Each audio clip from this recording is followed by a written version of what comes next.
Welcome to Demystifying Gay Porn. My name is Ike Grande, and if you watch gay porn, I've definitely helped you get off.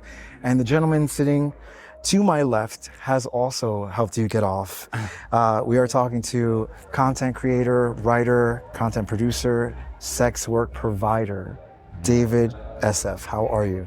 I'm really good. It's been a long time. I've followed you on Twitter, now X. We did a scene in Chicago in 2017, 2018, if I'm not mistaken. And I remember our conversation at that time too. It was a little, you were hesitant still, I think, or you weren't doing scenes or studio scenes at the time. Right, yeah.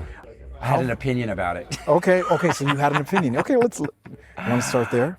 I'm still apprehensive about doing content with studios and things like that. I mean, for one, at first, like no one contacts me anyway because I'm not for the most part, sometimes, especially back then, I wasn't the demographic. And then I did do some studio content, and not having control of the edit was really scary. And sure enough, you know, they showed all the parts that shouldn't have been on the camera at all. Okay, so where do I fit in that situation, in that scenario where I saw you and I said, hey, I would love to have you in this scene. Yeah.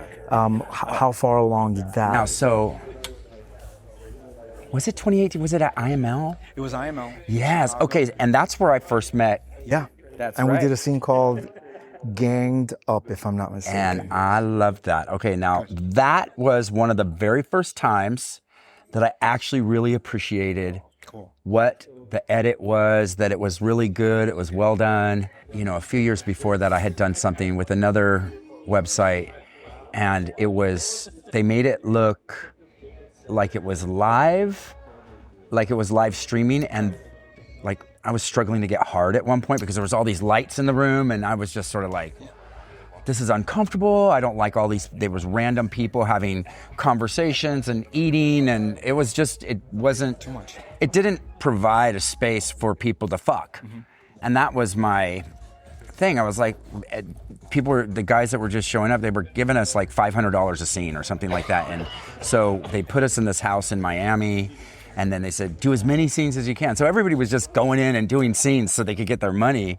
And there was no connection. And then they ended up putting just raw footage out. Really? It was crazy. And I asked the guy, I said, you know, there's about 10 minutes in there where I'm, you know, struggling to get hard. And, you know, I'd prefer that you didn't put that in there. And he's like, oh, don't worry about it. I'm going to do a really great edit. And he just put the whole raw footage out. So it is what it is. I actually got a really nice message from somebody who was like, I really liked that they showed that you couldn't get hard at first because it normalizes not being able to get hard. And I was like, oh. Different way to look at it. You know, you have a different perspective, and I'm really grateful that I heard that because I was fuming mad. It's funny because you think something and then you see from the people's perspective, the audience, like people love behind the scenes stuff. People love the setup, the breakdown, and it just kind of, because when you're watching a sex scene, everybody just is there in a room. Kind of like I think you said this in the book, how everybody just gets there and you're supposed to not know how it all came together. Correct me if I'm wrong. I think I read this on the plane. But there's no like setup or anything. It's just these people plopped in a room and they're just going at it. But if you watch, like after the fade out and all that, like it's a little more, you know, it does humanize it. Yeah. So, your scenes or your studio scene, you've gone into content creation for yourself. Yes. And explain that process a little bit to me. So I was kind of forced to monetize my content because I was on X2, and I would make a video maybe every 6 months max. And every time I made a video, it would go viral, and it would get tens of thousands, 100,000 views and comments, and my name got out there, and it was really just a mechanism for my escort work, for my sex work. I wanted people to know me. I'm dead. I'm dead. I hear you. I don't hear you. Oh, this is dead. Yes. Oh, I was like, hold on. Is it dead battery? And then Xtube kicked all the amateur content creators off. They shut down for some nefarious reason about credit card processing, etc. And I was like, okay. I'm going to try it.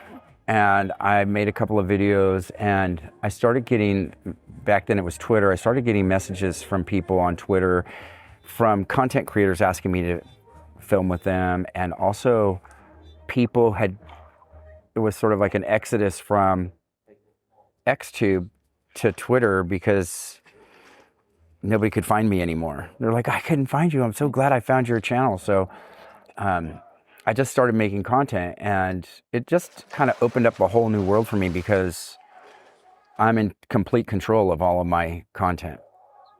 And so I don't put anything out that I don't.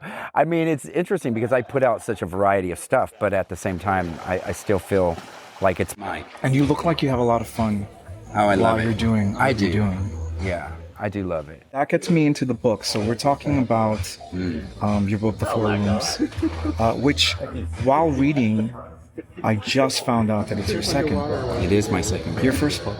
My first book was a memoir, and I wrote it because back then it was when the Rent Boy website got taken down.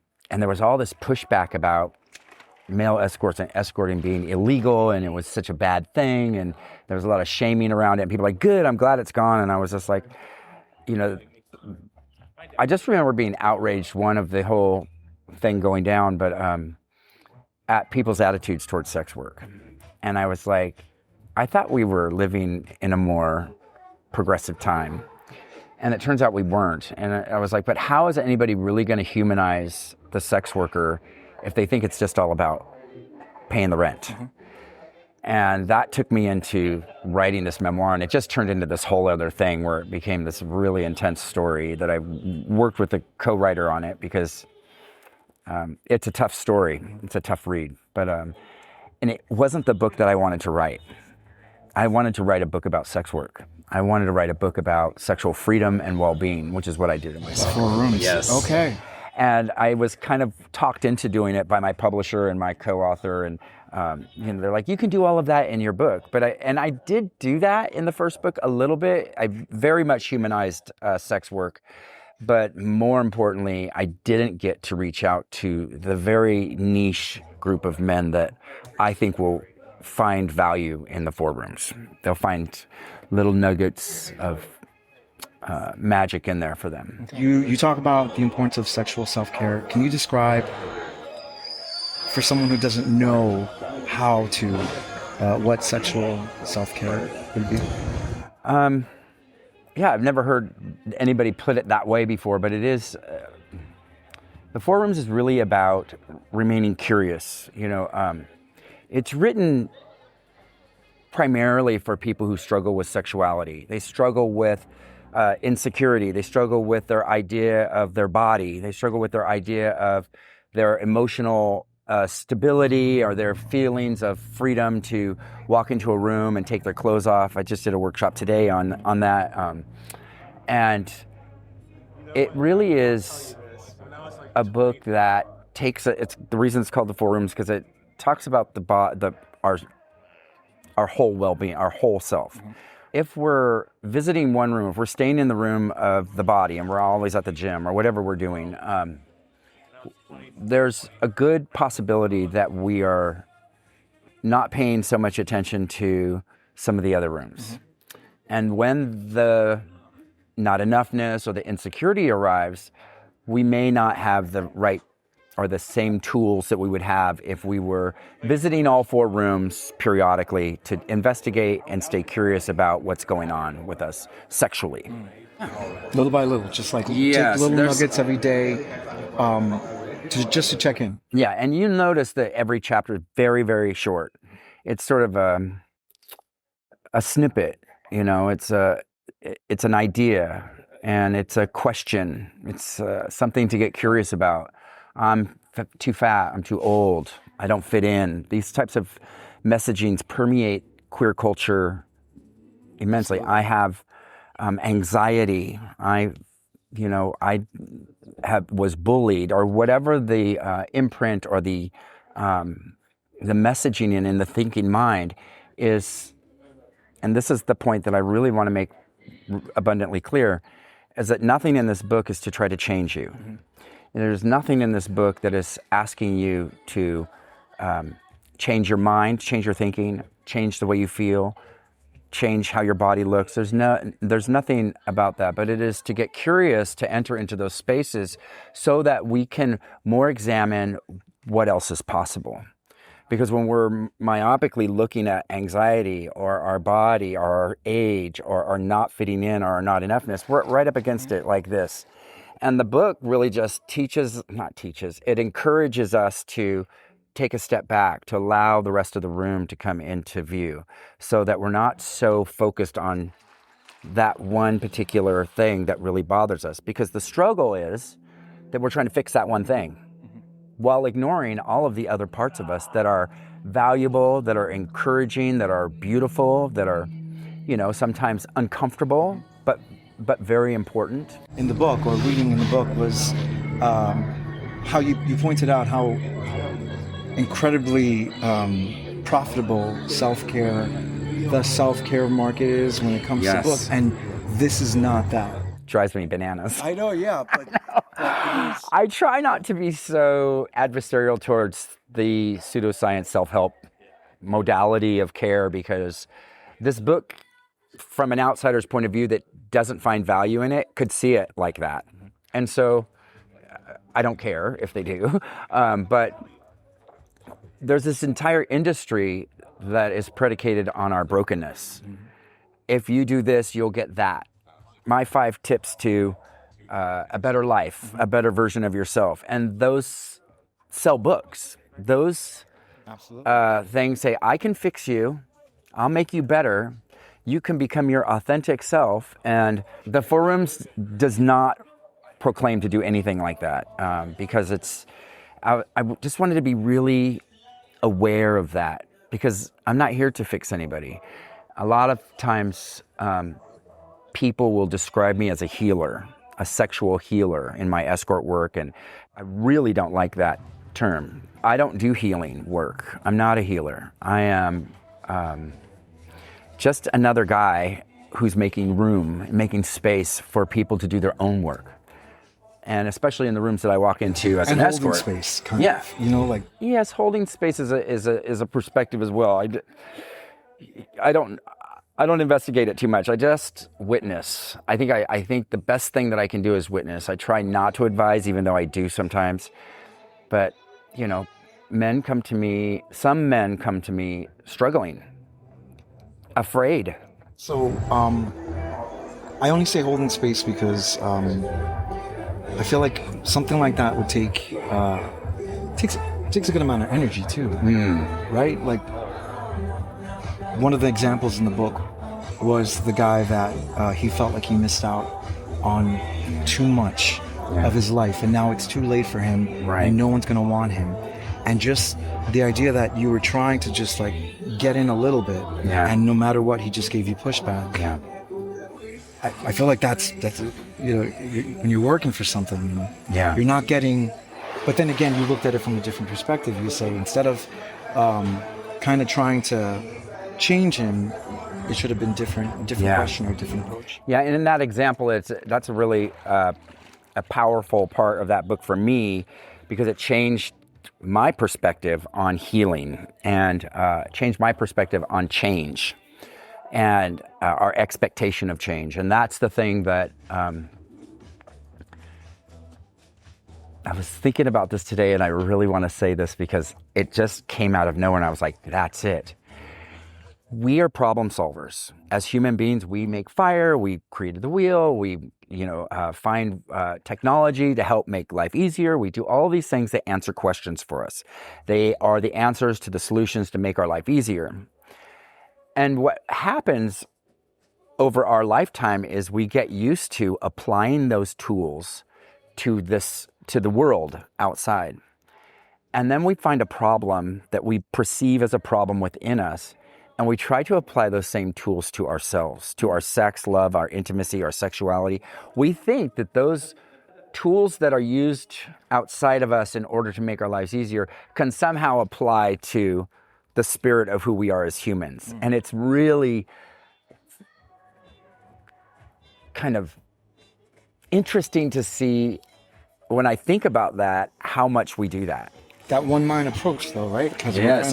it's our tunnel vision. I'm going to fix it. And my question, especially in the book, is what if it doesn't need to be fixed? What if it's not broken? Right. If you're not broken, I mean, and even if you feel broken, even if your experience is that of brokenness, does it need to be fixed? Is it a problem or is it an invitation? And that's my thing. It's an invitation to go a little deeper, to look inward or to get curious about where that's coming from. And in the book, I talk about how to do that in a way that feels, at least for me, is a part of some of the work that I've done through my life is, and not to point a finger or not to blame somebody for the problem, but it is to get curious and to look at where the roots of those ideas, beliefs, and strategies come from that we use to live in our bodies, to take our clothes off at the sex club, stuff like that. One of the things that really imprinted in me on the book was your imprinting. There's certain things that it's like the first thing I ever jerked off to, or the first thing that I ever thought of. It's somebody that was really, really close to me, and it's, you kind of have these taboos, like I grew up with this person, so I think this way because that was the first person in my life that I ever was sexually attracted to or whatever. To this day, so like 45, I'm still looking back at that. And you did this like, hey, write down these people and what they are in your life and what they bring to you. Part of what you're talking about is this exercise that I like to do. It's called Where'd You Get That Idea? And it was developed from that incident with the guy named Wayne who thought it was too late for him and everyone would live. But Where'd You Get That Idea is a process of tracing the roots of all that was modeled to you. So as children or even as adults, because sometimes we experience things as adults that are modeled to us that we believe. And then we put them on, we carry them, and we're convinced. And once we're convinced,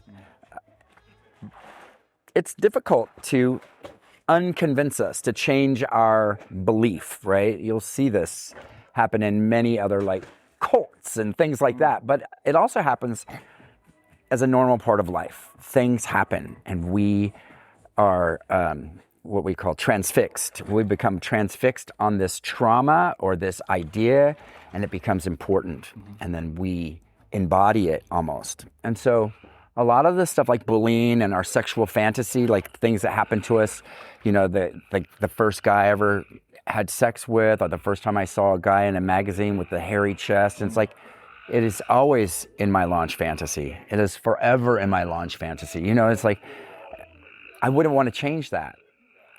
But there are things that come up, and this is the rub, right? It's the trauma happened. I have this belief that I'm not good enough, or that I remember being told that I don't fit in. I remember being modeled to and made to feel like I don't belong by many outside sources, religious ideologies, media, parents, friends, culture, other escorts, all kinds of stuff, right? So, and then what I call it is my wound being touched. Suddenly, there's this rawness within me, and I want to change it. I want to fix it, because it is our nature to fix the problem. Because I continue to see this as a problem instead of as an invitation to remember where that came from. What did I utilize? What did I build? What strategy did I start utilizing to build a wall to protect myself? Or what kind of action did I take to repel it, right? I call them brilliant strategies, or bullshit stories I tell myself, or belief systems that were indoctrinated to me from a young child or from religion. And then when I remember that, I'm like, oh, it's okay. But it's when I start trying to change it that the struggle happens.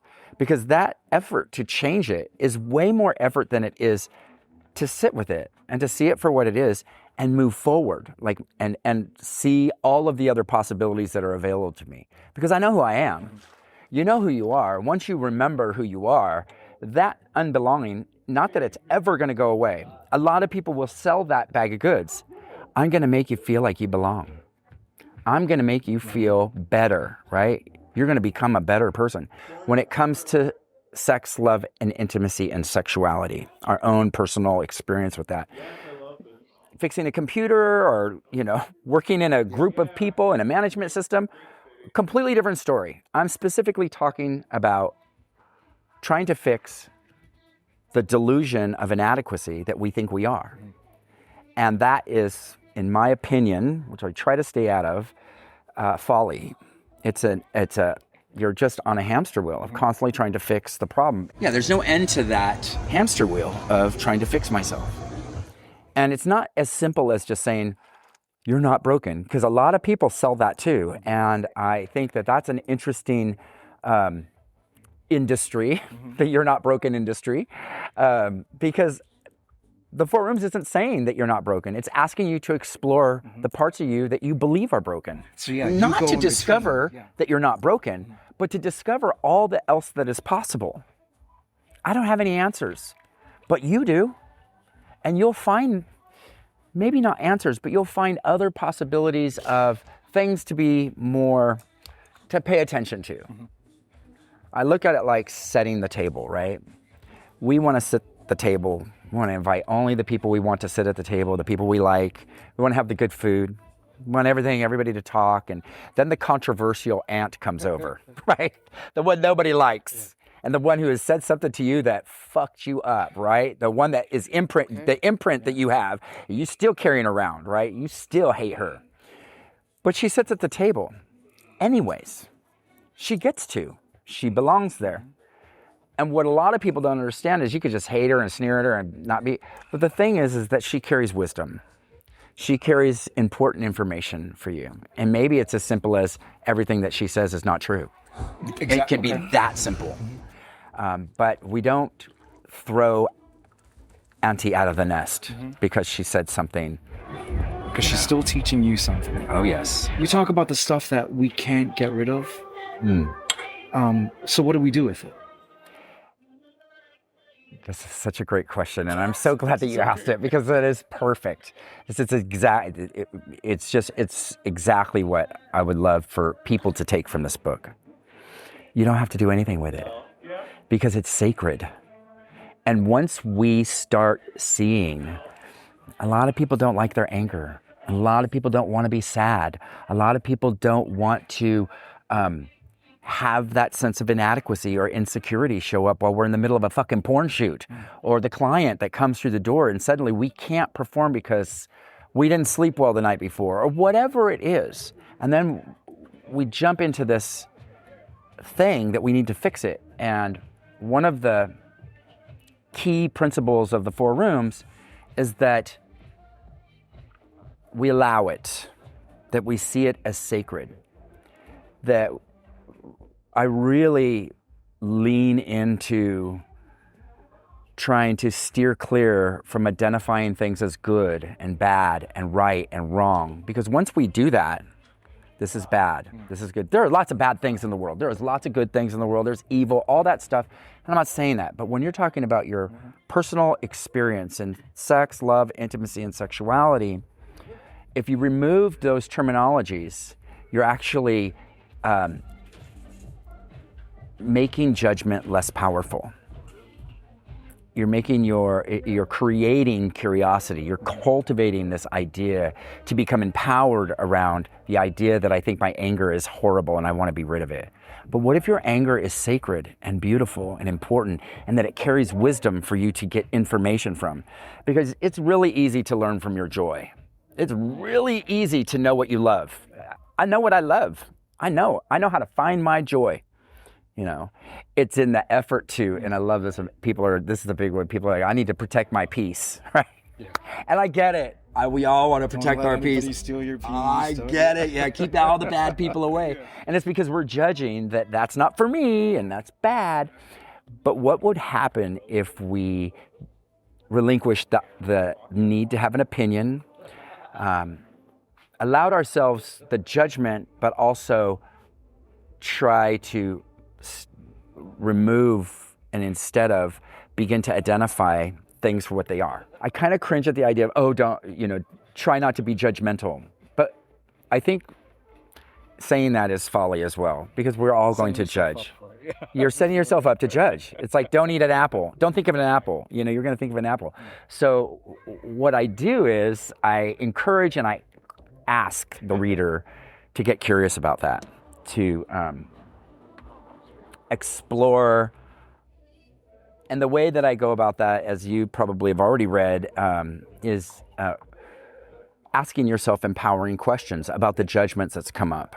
The idea that my dick isn't big enough, or that I don't fit in, I'm too fat, I'm too, whatever it is. Allow that idea to come forward, and then to ask yourself something empowering to carry that message. But what if I'm perfect just as I am? Or what if I am fuckable just as I am? What if my cock is fine? What would it be like? What would it feel like to live in my body and be comfortable? And the other side of that is the tough part about doing this type of exploration, is that because we're problem solvers, we want that answer. And so the answer that will automatically come is but you are fat, you are old, it is too late, whatever, it'll automatically come. But it's the asking the empowering questions and then realizing that you don't need to have the answer to it. You don't need to solve the problem, that you get to remain curious and practice allowing yourself to stay open to other possibilities. You're doing speaking tours, you're doing a whole bunch of stuff. Yeah.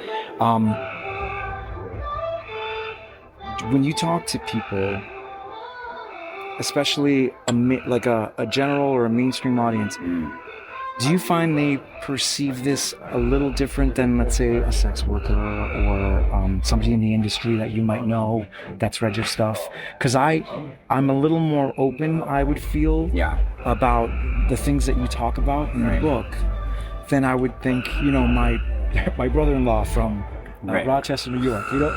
No, I get exactly what you're asking me. And I don't get invited to many spaces like that with this book. The interesting thing about my first book is I thought I was writing it for other people like me, but it ended up being for their parents. Their aunts and uncles really read my book, and the kids would give it to them because they'd be like, read this now, because they started realizing that this relates to and is parallel to the growing up that their child went through. And it's written in a way that is really powerful. And so my biggest fans from my first book are usually grandparents and aunts and uncles. So I could tour that anywhere. The 4 rooms, I've been going to leather bars, kinky bookstores, art galleries that are progressive. I've been invited I did a book signing here. I've been invited to do a workshop on a gay cruise and do a book signing there. But I'm not really... In the first book, I did reach out to a lot of... I did cast a wide net because I had this dream of being on Oprah's favorite things list, something of that nature. But that was quickly smashed. And the book ended up doing really, really well, and I won a whole bunch of awards, and people really loved it. But the lingering question after that book, we had just left, the pandemic just ended, and I knew that I hadn't completed the job. I knew that I wasn't speaking to the men that I work with, the men that I see all the time, the people that I show up for. Mm-hmm. Even though they loved and read the book, it was my story. And now this isn't so much of a story as it is an idea and it's not for everybody. I know there are people who are kinky and are really practiced at sex, and they go to sex parties and they show up at places like this all the time. And this book wasn't written for them.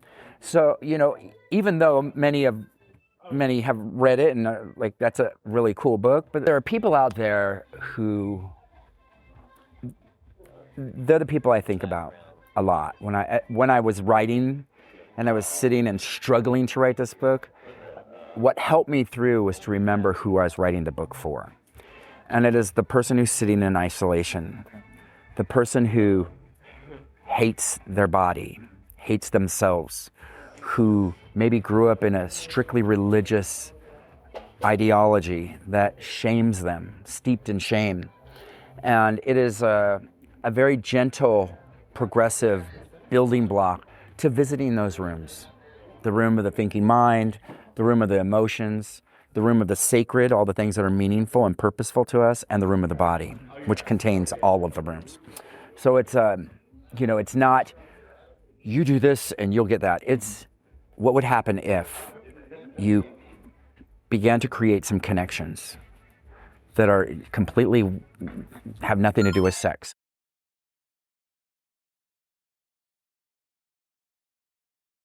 You've been watching Demystifying Gay Porn. I'm your host, Ike Grande. Demystifying Gay Porn can be found on every podcast directory as well as YouTube. Demystifying Gay Porn is on X, Facebook, Instagram, Substack, Threads. And if you like what you're watching or listening to and want to be a part of the process, head over to patreon.com/demystifying gay porn, where you can support this podcast and YouTube channel, and I can continue making content like you've just enjoyed. As always, don't forget to subscribe, give this video a like, leave a comment, and let me know what else you'd like me to cover. This is Demystifying Gay Porn. My name is Ike Grande, and if you watch gay porn, I've definitely helped you get off.